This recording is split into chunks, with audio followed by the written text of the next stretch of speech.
You've got to have a socialist perspective. Problem of how to organize industrial society on truly democratic lines. That all the tides of history are flowing in our direction. Welcome to the Barnet Revolutionary Front podcast. Hello, My name's Comrades. Amos. I'm My Greg. co-host is Greg. We're two Londoners who have decided to start a political podcast during quarantine, where we're going to be talking about all sorts of nonsense and rubbish for your entertainment. Exactly. To begin with, we decided to start with who supplies the public with information. And I think a good place to start is, I think, probably the biggest thing that's happened, the way we consume media in the last few years is fake news and Donald Trump and how he's completely, revitalized the landscape of how, people are reading news, how people are accessing news and all of that. I think it's seeped across the world. What I find bloody hilarious about this man is his Twitter. He will tweet sort of all sorts of stuff throughout the day. I mean, I think, what was it, a few weeks ago, he released policy announcements that his ministers didn't know about. They didn't know about it, and he tweeted it out. So it's the people who saw the tweet first that knew before anyone else. It's bonkers what this man is doing on Twitter. Greg, tell me what you think. Give your input. Yeah, but I mean, he's really the birthplace of media distrust and media criticism. I mean, the fake news things was really the first outright, proclamation that these people are speaking shit. CNN, MSNBC, they're all shit talkers, and I mean they are. So it's Fox leaves them out for obvious reasons. And I think that has revitalized a conversation in America and also a conversation here about how our press handles itself. But it's also really the first time the press is criticized for its political coverage. I mean, the big story here in the UK with press was Leveson, and the entirety of Leveson inquiry, when they're going through the Murdoch papers, like News of the World, was they hacked into the phone of a dead girl. It's horrible. But on the other hand, explain what happened there. I don't think I'm aware of this. So, 2010s, there was basically the News of the World and a large part of basically the entirety of the news media, so all of Fleet Street, as it's called, was sort of really criticized publicly and quite disdainfully by politicians on both sides for one, the obviously vulturistic nature of sort of journalism. People pestering all the time. You've got people across your road with long lens cameras and things like this. It had gone to a point in which there were journalists at News of the World, Murdoch owned paper, which basically was then shut down because of what it did, which was to hack into the phone of a dead girl. But that's essentially the essence, and that's carried on for quite a long time, and there's been calls for watchdogs, regulators about that. But in the UK, it's just that. It's just nothing about strikes or protests or war or politics or agendas or austerity. It's all about what essentially makes up the front cover of the Sun. Sex scandals, murder stuff. Horrific, sad, interesting in one aspect, but not as impactful as honest political coverage could be, for example. But this is the first time with Trump, with fake news, we're going, these political pundits are talking shit. Yeah, but I mean, I think with Trump, it goes a step further. It's not even that. I mean, we're noticing with this, coronavirus stuff, he will just say it's bollocks to fact. He'll say, no, it's not true. Yeah. And it gets to the point he makes these, announcements so publicly. Last week, we're going to inject ourselves with bleach. It's worked. I've done it before. I feel like a lot of people give Trump. The whole fake media shit. I mean, it's kind of a meme, but I think part of it is really good. We're starting to criticize the big forms of media that we've sort of been guzzling down for the last, Yeah. however long, we're starting to say, look, is that correct? Is that right? Yeah. Are we going to stand for this? But at the same time, are some people, some of us, sort of taking that a step further and being like, oh, I don't believe in, this scientifically researched, peer-reviewed paper about COVID-19 or about, climate crisis or, whatever. Maybe. I mean, it's always it's not an issue of principle. Questioning ways you receive information isn't wrong. It's really a question of parameters, like how far do you extend this? But I mean, there's a sort of theoretical nice stuff. We should question everything. We research it thoroughly. But on the other hand, there's practical stuff. Like we are not going to question if, for example, I don't know, like is COVID-19 made by the Chinese or something like this. I mean, not at this moment, and it wouldn't be serious. I mean, I doubt many people would take it seriously to do that. So yes, I think there's a balance and there's a mix, and it's a case by case thing. And you look at Trump, there is the sense of that. There is questioning, upheld ideas and facts. Beyond that, though, so let's talk about what other big impact I think Trump has had, which was, I think we saw it best the most during his election campaign. Do you remember he started calling Hillary Crooked Hillary? And that whole slogan-based campaign where it wasn't, I mean, I think you can come up with, plenty of facts and bullshit about Hillary Clinton. It's not hard. But a lot of his campaign was, we can't have Crooked Hillary ruling over us.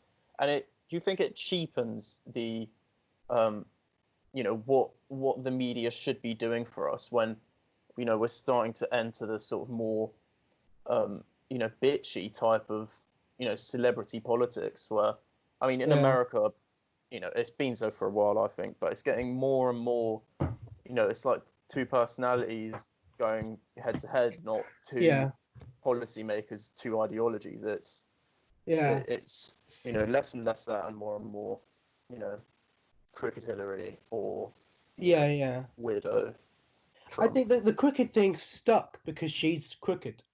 I mean, there's no doubt. I mean, when you are friends, like, I'm a proud anti-pedophile, but she's obviously not. So, she's friends with Jeffrey Epstein. Like, what can you say? She got? She's like 50 of her friends have committed suicide or something. I mean, yeah. That's, after you're working with Clinton, yeah. It's bonkers. It's all after they've got some sort of dirt on her. Crazy. I know one person who worked with Clintons hasn't killed himself yet, and they're living under my basement. No. Talking about like talking about celebrity and the rise of celebrity and whatnot. This is really the I mean, it happened a lot with Reagan. It's happened a lot here with like Thatcher and whatnot, like Thatcherism and Blair. What it really is, let's go back to Marx. Let's go. He talks about communist roots. Revolutionary, hard R. The real hard R in political discourse is revolutionary. All right, what do you want to say about Marx? The state. Make it relevant, please. Yeah, he talks about the state as being alienated from civil society, from who we are, and it always wants to alienate itself. You see, and having one person to sort of put out there for the people to vote on, for the people to choose, is really a higher degree of alienation. I mean, let's look at Reagan's. Let's look at Trump. Like, there is really there's two things about the Trump administration. There's Trump and the actual administration, the actual policies, the actual things. Now, the policymakers behind those, the corporate interests that chuck money at him, the Republican Party, they can get away with having nothing of what they're doing on the front pages of the New Yorker or the New York Times for the most part, because they throw Trump at your face and they create bigger distance between you as civil society, the voters in America, and someone and the actual policymakers and the actual policy. Interesting. I was going to say about that because I feel like politicians are constantly trying to show that they are, in touch with the people. The whole, how much is a pint of milk that Thatcher could answer for years and years. But that's really interesting because I feel like with Trump, it is very rarely about the policy. I mean, I mean, there's a couple of policies. You remember way back when they said no transgenders in the military anymore, and that was a whole shit show. Yeah. But, yeah, I mean, it is a lot of just Yeah, bloody idiot. Look at this. And a lot of it has to do with the press. I mean, the press is the one that chooses to put Trump, during their 10 o'clock news coverage. We don't much see of what happens. We don't see much of. I mean, let's look at the budgets currently. I mean, trillions being chucked away to corporations in America. But that isn't really much coverage. What's covered is the fact that it's a few trillions to stimulate the economy. But the essence, if you look inside those budgets, you find out they're just giveaways for corporate interests. But I feel like nonetheless, it's a strange cycle of it's fueled also by us, the public, because we're not gonna we see two papers and one of them is about Trump, his fucked up talks with Kim Jong-un about a nuclear missile crisis, and the other's about the American budget. Mm-hmm. Do you know what I mean? It's like we are gonna grab that one about Kim Jong-un and read that. We're as addicted to Trump as they keep feeding us it and we keep eating it up. Mm-hmm. We're not interested in the US budget or I mean, if you're very politically engaged, you fucking read through the budget. But I'll read headlines about our budget, and I don't really care that much. But when it comes to Boris Johnson's got COVID-19 in intensive care, I'll read that. Yeah, because it is more interesting at the end of the day. I think it's really a chicken or egg thing. I mean, let's take. Okay, so the structure, when it comes to money, the way these things actually move through is getting advertisers. The essence of a TV show or a news show, the essence of newspapers, magazines, periodicals, the essence of those is they've got to find advertisers, because what they're selling isn't cutting edge analysis, amazing news coverage, very detailed, truthful reporting. What they're selling is an audience to advertisers, and that already the introduction of market forces through advertisers constrains opinion very strictly. And instead of it, a really interesting is happening is a lot of news sites are being bought and then completely ripped apart and covered in adverts, because it's all about the turnover, because there's the profit motive as a system. I mean, whether people are not or are interested, I mean, it's confused. It's really, I mean, the reaction to the Edward Snowden leaks, for the most part, were this isn't surprising. There's a massive amount of cynicism there. And maybe if you did closer reporting on these things, you'd sell a thing. I don't think people are so stuck with wanting to read something like The Sun, where it's like a sex scandal every edition. But The Sun gets a lot of readership because The Sun can get advertisers.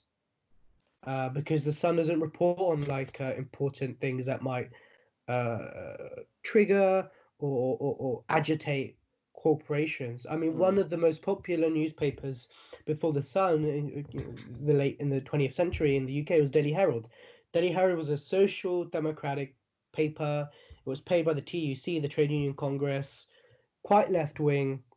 But they couldn't keep up because they couldn't find advertisers, because they're a working class paper. And what sort of advertisers really advertise for working class papers? Not many, and not many that are going to pay a lot. And they just don't have the backing either of the Murdoch family or whatever. Yeah. And do you know what else I find interesting along that? It's obviously the sex scandals do grab us, but there are things that would grab us anyway. The Panama Papers. So, for those of you that don't know, and I wouldn't blame you, I literally found out years after, the Panama Papers were sort of leaked, and it was basically uncovered that hundreds and hundreds of millionaires and billionaires are avoiding massive amounts of tax, billions in tax. Yeah. And to me, that's pretty, bloody frustrating. And I feel like, we all sort of take that as a given, tax avoidance. But these Panama Papers, literally, clear as day. Names, Messi, footballer, he was on there. Celebrities were on there. People we all know were on there, and who, we have a more personal relationship with due to their Chan, I'm his celebrity. lover. Really, Jackie Chan, what a guy. But that sort of stuff, and that would definitely make headline news anywhere. But I'm sure, the Sun, for example, owned by a man, Rupert Murdoch. I feel like that is when the agenda really starts coming in. Or when you think about all of Hillary Clinton's scandals, all of them are page one news, but a lot of them are sort of a bit more low key.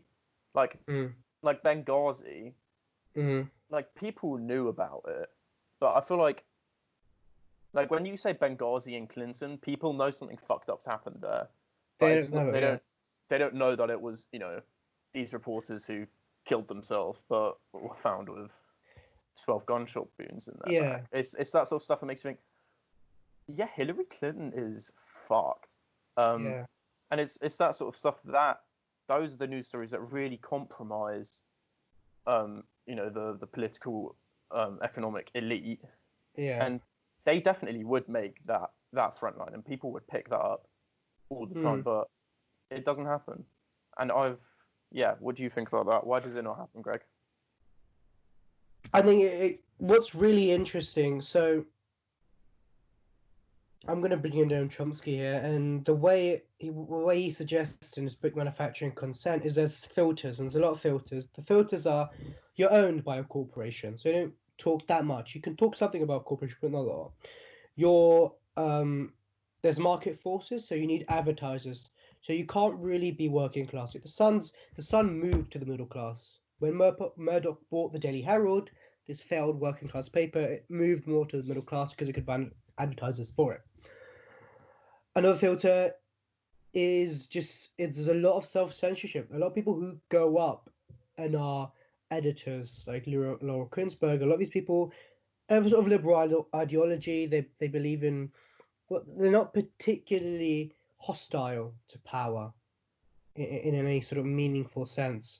And the ways you see this sort of model coming through is not so much in the newspapers, the news stories they show, but how they show them. So like a really good one is the Sun's coverage of Qaboos bin Said, who was the Sultan of Oman, his death and the death of Soleimani, who was the general at the Quds forces in Iran. He got bombed.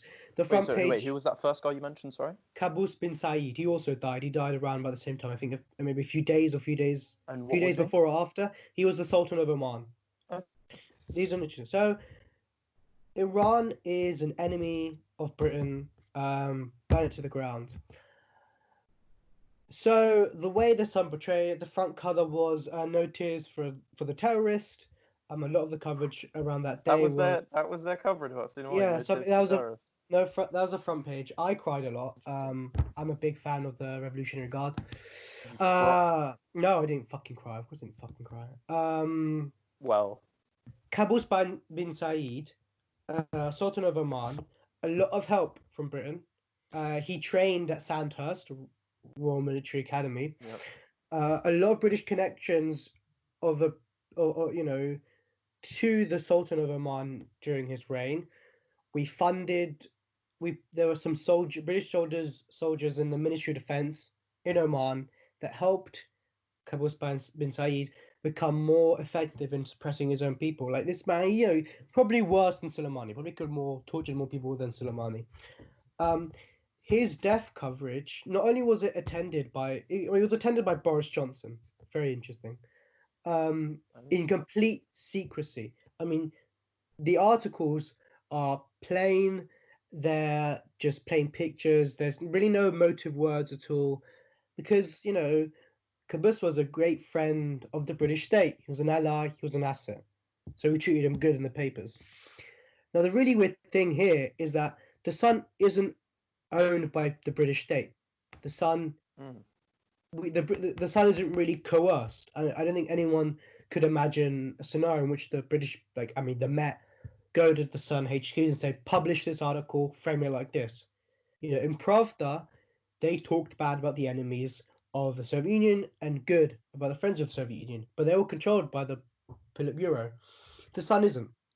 But nevertheless, the Sun acts in the same way.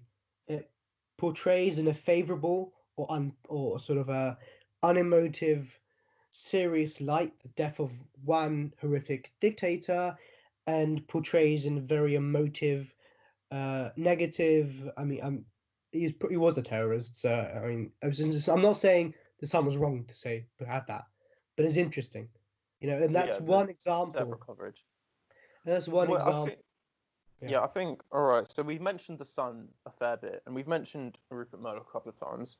Let's delve deeper down that rabbit hole that is Rupert Murdoch. I think for us liberal scumbags, it's a bit of a trigger word, I think, in general, on the left.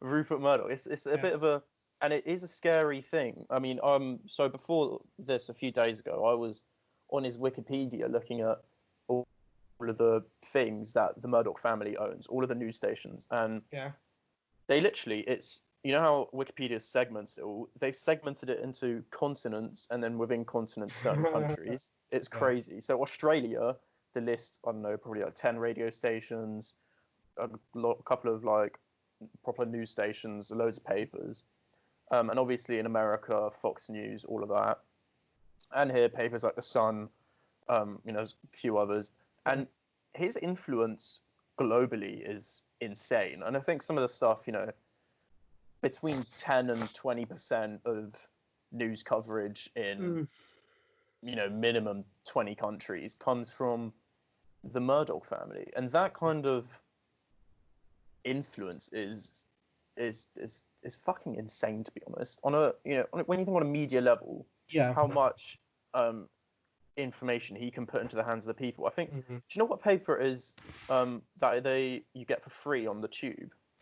Well, the Metro or the Evening Standard? Who are they owned by? I think one of them is owned by him.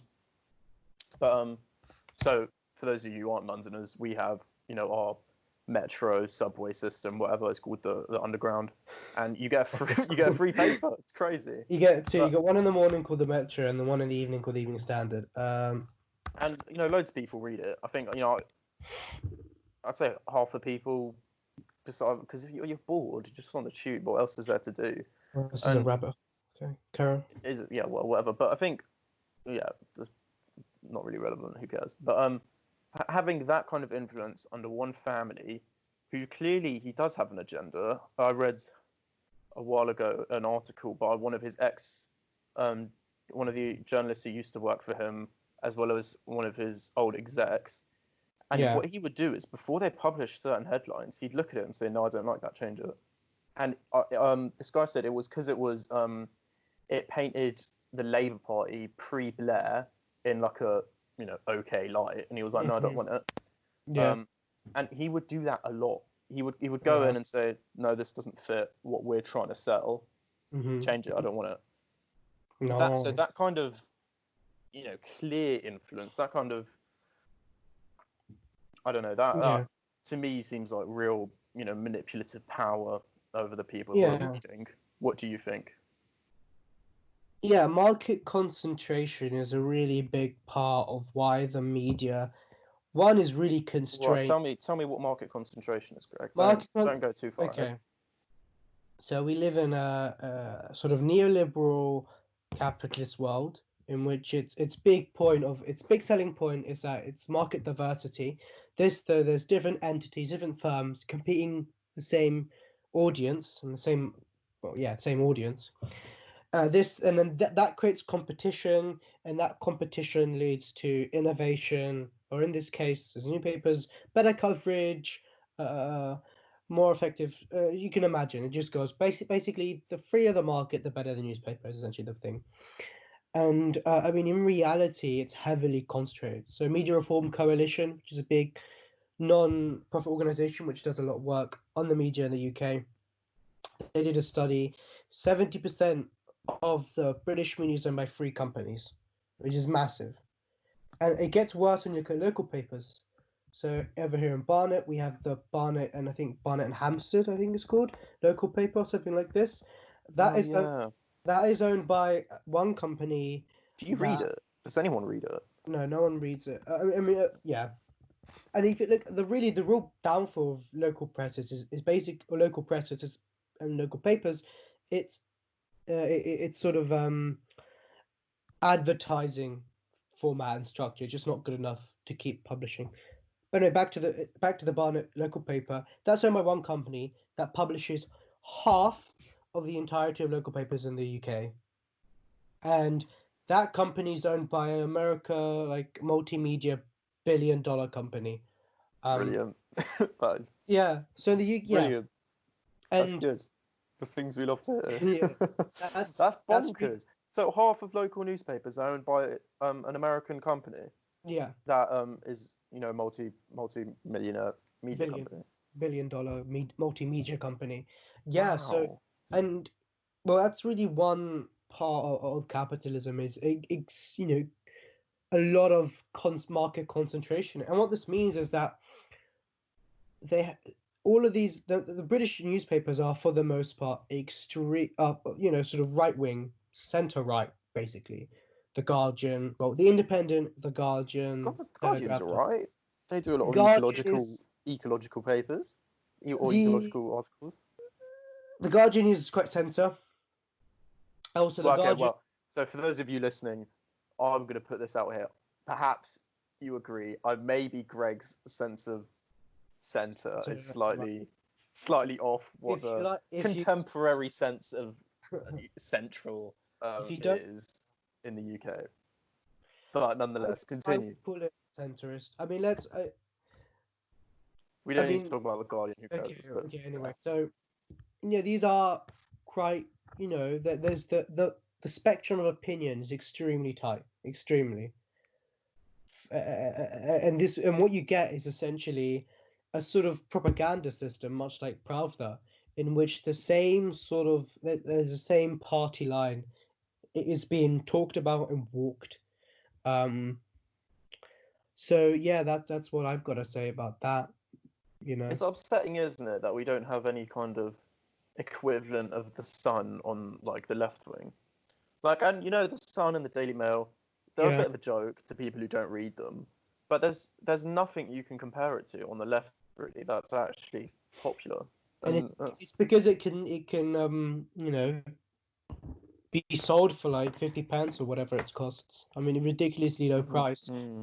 And but I'm going to be. It's been a long to get to where we are in the press. It's been long. I mean, if you look back at the 18th century press, I mean, way more diverse, because the working class had their own newspaper, their own papers, which represented their own interests. And these corporate media tycoons represent their interests, which is corporate media. And another really big thing is what's it called? Libel cases or defamation. And Britain is at a stage in terms of freedom of speech in which if you say it's a bit, I mean, if you say the wrong thing about a rich enough person, you're in a lot of damage and you're in a lot of danger, basically, and you have to walk a tightrope. And these papers are concerned with profits, with money, with living on, because they're companies and they're gonna do. So. And even I feel like even in those cases, the some papers get off better than others. So if a paper publishes something that isn't factually accurate, I think they have to pay like a little fine, and they're legally obliged to in their next copy, at some point in the paper, say, our last copy, we did it wrong, sorry, my bad. But some papers will release these, completely fabricated headlines, and then, next paper they will say, look, sorry, you made a mistake, but it will be, page 27 in a little box in the corner. No one reads it. It's already had a week of circulation, and for some people, they already believe it, already sort of with that, however, actually, while I'm speaking about that, I think this is an important thing to discuss when we talk about the media and who owns it, who's supplying the public with information. Oh, our sponsor tonight. Let's just thank the Rothschilds for really paying for our Sponsored wonderful. by Raid Shadow Legends. No, but so what I was going to say was, how much do people actually, read it and are like convinced? How many people read The Sun and then think, yeah, I've changed. Not only, do I believe this now, I've actually changed my mind from what I previously believed. Like, do you think, it more confirms people's, pre-existing beliefs, makes use of their biases, or do you think, the nature of, perhaps the mass bombardment means that just the constant exposure can actually, for some people, change their minds? It really depends. I'm going to say something, when I say these are propaganda machines, it's not like Pravda because there's variation. You have good journalists. Like, if you were in the 1970s and you wanted coverage on how Brazilian indigenous people were being treated horrifically by Catholic missionaries, you'd find great articles in the Sunday Times, something like this. And there's decent coverage. Private Eye is quite good, and you find good journalists probably in the Mail or the Sun or whatever. I mean, they aren't all crap. Most of them are, but I think the point of really being effective is what makes propaganda effective is you don't speak about it. If you have an issue like Britain funding. Actually, a really good one is LBC ages ago. So this is January when Soleimani got killed. On the radio, the presenter quite rhetorically was like, "Can anyone call in and name me a country in the Middle East that is in January 2020 funding terrorist militias?" I mean, basically all of them. What do you Britain. mean, Greg? Well, should we go through that? No. Let's go through a list. How many countries are there in the Middle East? Too many. If you ask a Baathist, too many. No, Greg. There's one too few. Free the Palestinians, mate. Free the Kurds. So, we got shut down in Turkey. Anyway. What was I talking about? Oh yeah. So if you don't mention the facts like Britain allowed Saudi Arabia to refuel at RAF bases before bombing a village, you can get away. More importantly, that we sell them the fucking guns they use to bomb the we village. license the exporting of billions of weapons and whatnot. You don't. That's not discussed, and that's not. But I mean, a really big point. Another really sort of great, effective way the media and really the entirety of the way information is given to us is by making us apathetic. Like, what can you really do about Panama Papers? I mean, you can do something, but people's first thought is, "Well, this is fucked," because it reveals this systemic issue. It's been there for years and decades. And a lot of it, and it's the same thing with Edward Snowden. I mean, it wasn't just America, and then Chelsea Manning and tons of whistleblowers. I mean, what can you do? And you become a skeptic, a cynic, and you become apathetic, to the whole thing. And that's really the main effect of the media. The media doesn't really, I don't think it changes minds. I mean, even with the anti-Semitism thing, the real success of that camp of calling Jeremy Corbyn an anti-Semite was not so much it made people believe he was anti-Semitic, but made people think about it. Just go, maybe he does hate. And that was enough. That was enough. That was enough. That was me, to be honest. And he does. I've spoken to him. He does. Sue me, Corbyn. Mate, you're gonna get done for defamation. Yeah. You're fucked, Greg. Go fund me for my lawyers. But no, I don't think it changes mind. I mean, it definitely can change minds in some cases. But the big push is to make people question or be apathetic or apathetic about a certain issue. I mean, what do you think? Do you think? If you read newspaper would it change your mind? Well, that's what I was about to say. I think certain newspapers or certain articles, not newspapers. I've read an article and been like, "What? This is insane." I remember, for the first time when I read about that we're selling guns to Saudi Arabia, I was like, "What? That's like that." That really certain articles definitely have an impact.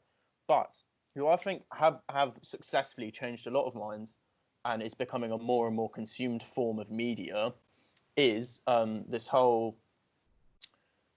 Jordan Peterson, Ben Shapiro type. Do you know Jonathan Pye? Sajid Pie? No. Jonathan Pye. So Jonathan Pye, he's this UK guy who basically. Oh yeah. He's a comedian. He does these sort of little skits about what's going on in UK politics and that sort of media. So, and I think these people they really pull you out of this apathy. They make you.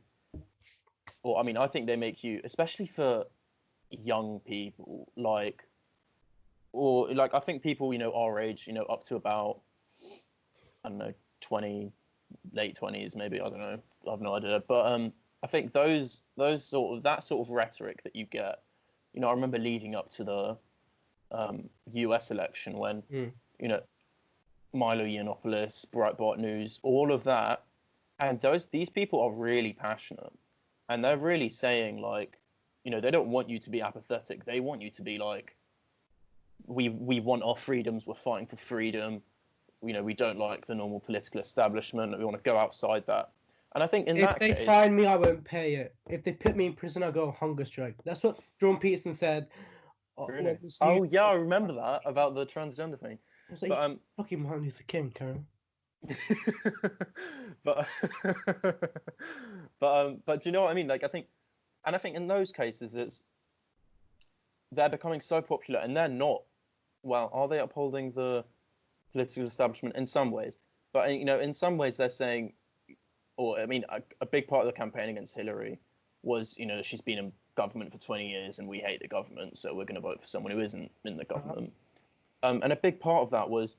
Get on your feet, fight for your freedoms, or I think Jonathan Pye now, he's not particularly partisan. I think he's clearly a bit of a wishy-washy liberal, but nonetheless he's screaming, he's really shouting in these things about how crap the Labour Party is and how crap the Tories are, and I think I think they really are invoking emotion in the people that watch them, and I think they are changing minds. I remember. In my youth years ago, watching certain things from, creators like that and being a bit like, yeah, this, I could feel it was taking me in a bit. And, luckily I'm not some sort of authoritarian, part of the alt-right now. But, do you know what I mean? What a shame. Even in my sort of fairly liberal nature, I did definitely feel that, was attracting me. And I think now, because so many people feel politically isolated, which means they sort of, it's not about convincing someone from a pre-existing view or confirming a pre-existing view. It's that so many people are so fed up with politics that when someone like Ben Shapiro comes along and says, this is something you can believe in, this is very invigorating, this is a part of a community you can be involved in, it's easy to then, you watch one video of so-and-so Rex liberal scrubs, then you watch another one. Yeah. And then it's like, yeah, this makes sense to me. And it is easy to watch them, and it, if you're not, deeply analysing them, you can't be like, yeah, this is all right. White genocide is happening in South Africa. Say again? White genocide is happening in South Africa. John Podesta and Hillary Clinton. Oh, God, I thought you were joking then, but not even. Ben Shapiro did a thing about that. The farmers, isn't it? The white farmers are being beaten up or whatever. Who cares? But so I think those people, they are really influencing us, and in some ways taking us out of apathy, and where we're sort of. But it's actually interesting that we say that, because it feels like you're being taken out of apathy with those people. But what you end up doing is voting Conservative, and it's like, well, the the coverage of political establishment is for the most part about cultural issues.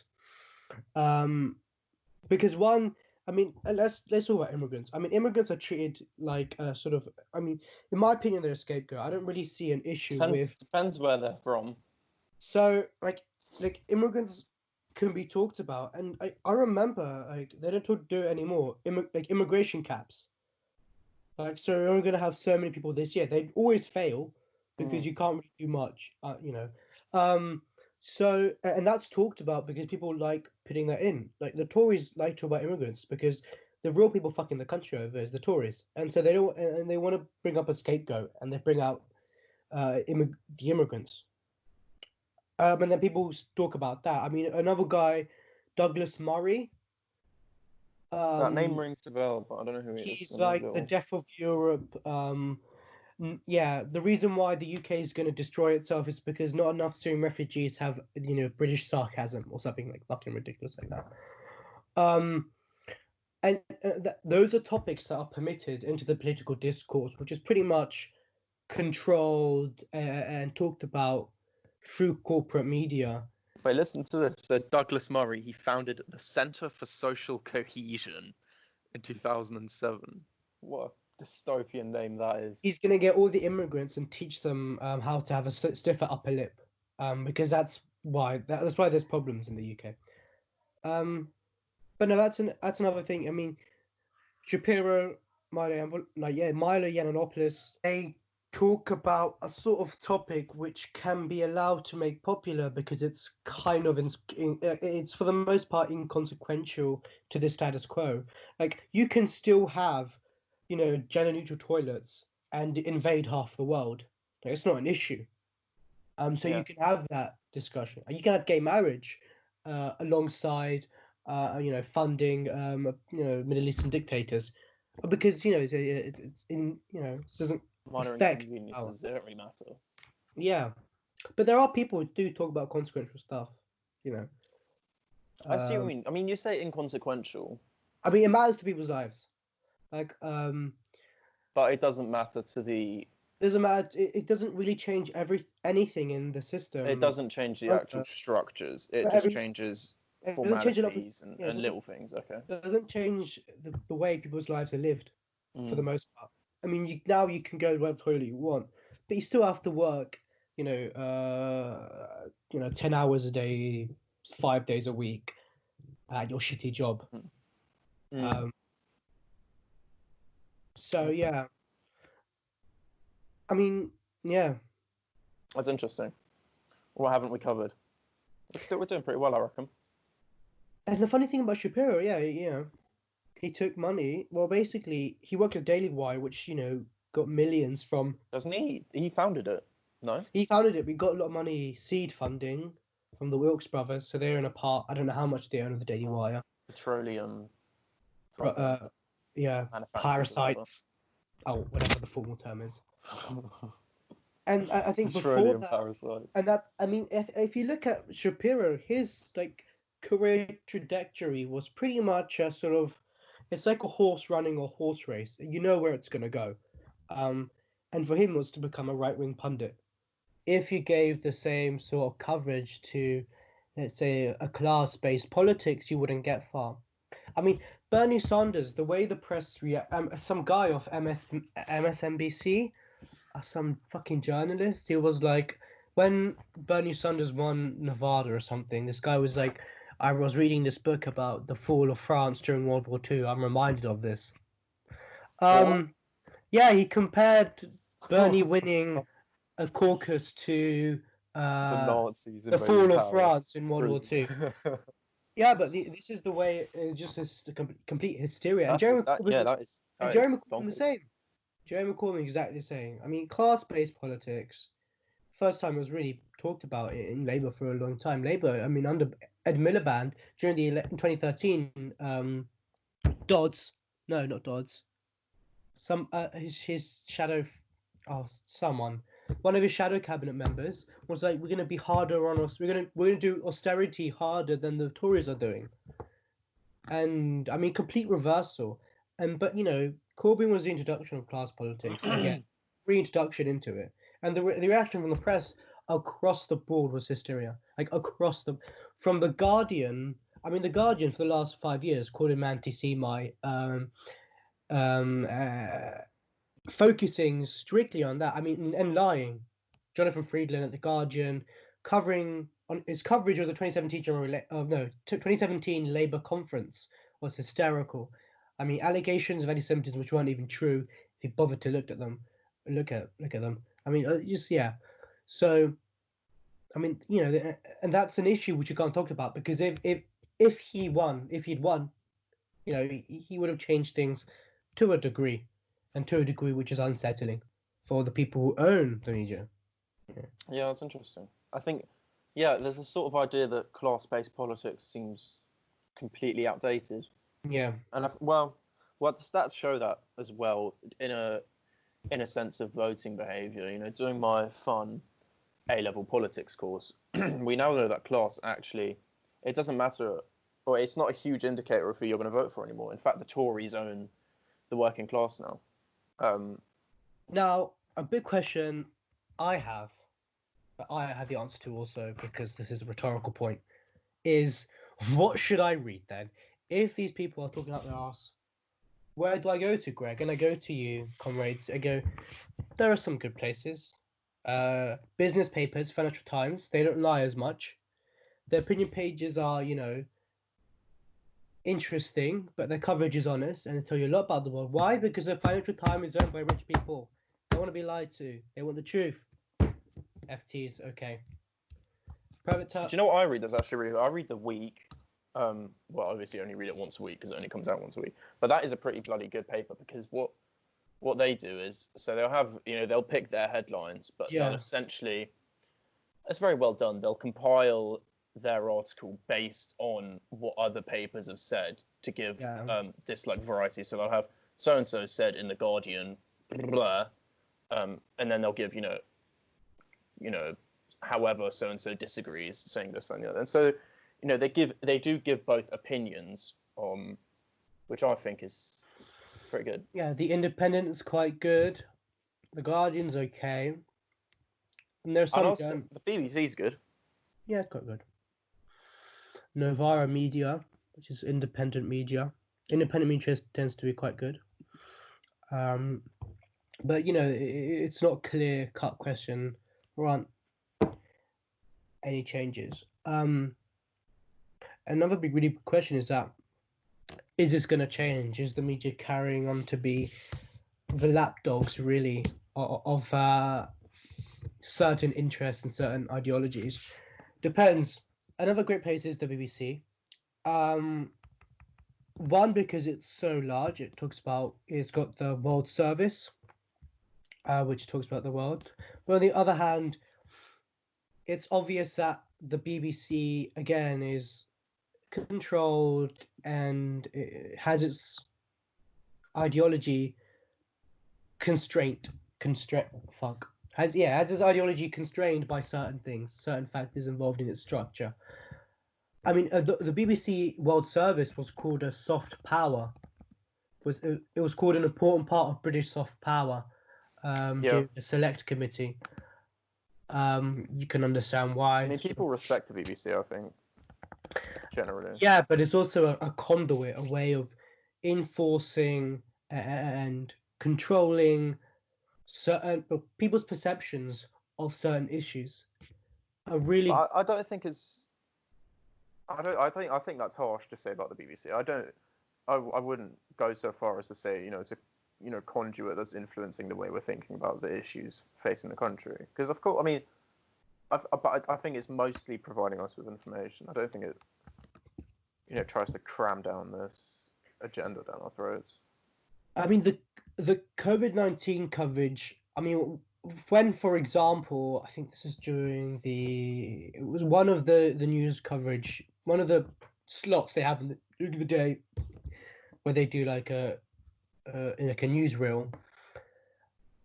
During the day when corona death viruses broke the 20,000 barrier, there wasn't a single mention of the deaths.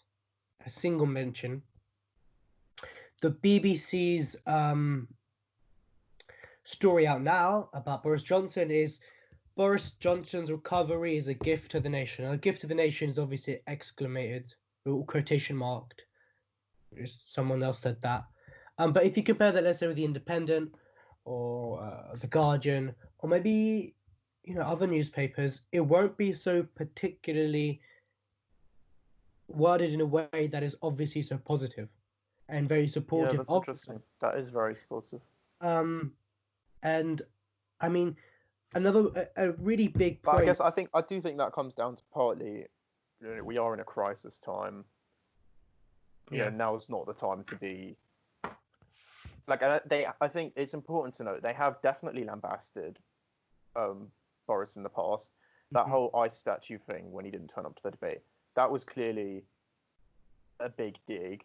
And I think like now, as a state-owned broadcasting company, I think it is appropriate to be taking a positive spin on. But it's not state. This is the funny thing. It's not state-owned. It's publicly financed. It goes direct from people's paychecks or people's accounts straight to the BBC. They get controlled by a charter which is written up and enforced by the government. And when you get fined for not paying your license fee, that's enforced by the government. But there's a great degree of freedom. I mean, a really interesting case was in 1987, Alistair Milner, who was the Director General there, very not lefty in any sense, but it was a sort of time in which the BBC was way more independent. And by that I mean not a lot of its top-ranking officials and members of the board of directors, not a lot of them were appointed directly by the government. Not a lot of them, not just board directors, but everywhere else in the institute, in the corporation, not everyone was chosen directly from number 10 to take that position. So Alistair Milner was basically forced to resign by Thatcher because he really embodied, again, this independent spirit. But like, even if you look at, let's compare two different strikes. You've got the general strike in 26 and the miners' strikes, with Thatcher in the 80s. These two events were covered in an overwhelmingly negative light. So the 26 general strike, there's a lot of criticism. And the BBC, I think preemptively, the BBC got really into hyperdrive when the general strike was being called, and everyone knew the general strike was over when the BBC announced it. I mean, that was the power of the BBC. One in that's being insane, being a representative of a state power and state's desire, but also in being up there in people's minds and being and holding an important point. And the 84-85 miners' strikes in the UK, massive event. I mean, thousands of people. And if you look at the coverage from the BBC, even by people, BBC insiders at the time, in 84-85, they look back and they're quite, to an extent, ashamed by how the BBC covered it and the impact of it. I mean, BBC's coverage was sort of, these are a few people doing this, but in reality, it was a massive amount of the mining industry and its workers coming out against the government. But it wasn't really, it wasn't talked about like that, because that would portray the government in negative light. And so you see here, but also there's an important part of the BBC and a lot of organizations is that at certain times they could have constrained themselves and at other times become way more loose. So during Iraq War, extremely constrained. I mean, the variety of opinion was extremely constrained. You could only say so much. At a big American newspaper, the New York Times, Chris Hedges resigned. He was a journalist. He was told either you're for the war or you're out. And he was like, well, I'm out. Sure. That sort of thing. So that sounds like it's got to do with, I mean, like I was saying, with Corona, like crisis time. And I think crisis time is when, like, the media, it feels obliged to be, if it's like a down the road, centrist paper or broadcasting company, it feels obliged to sort of, improve the nation's spirit. Like it doesn't. Like it wants to, in those times when there's a bit of, rupture to what people could be thinking. That's when they need to be making sure, we're thinking the right thing. Mm. And yeah, I mean, yeah, we've been going for just over an hour. Yeah. I'm pretty happy with that. That's been the first, hopefully, of many of the Barnet Revolutionary Front podcasts. We're going to keep discussing political things. Maybe we'll branch out, maybe not. Maybe we'll get in some, friends who want to talk about political issues that matter to them and hear their opinions. Hopefully, we'll get in some very right-wing people to Prince Andrew. spice things up. Oh, Prince Andrew. We can call him, joking.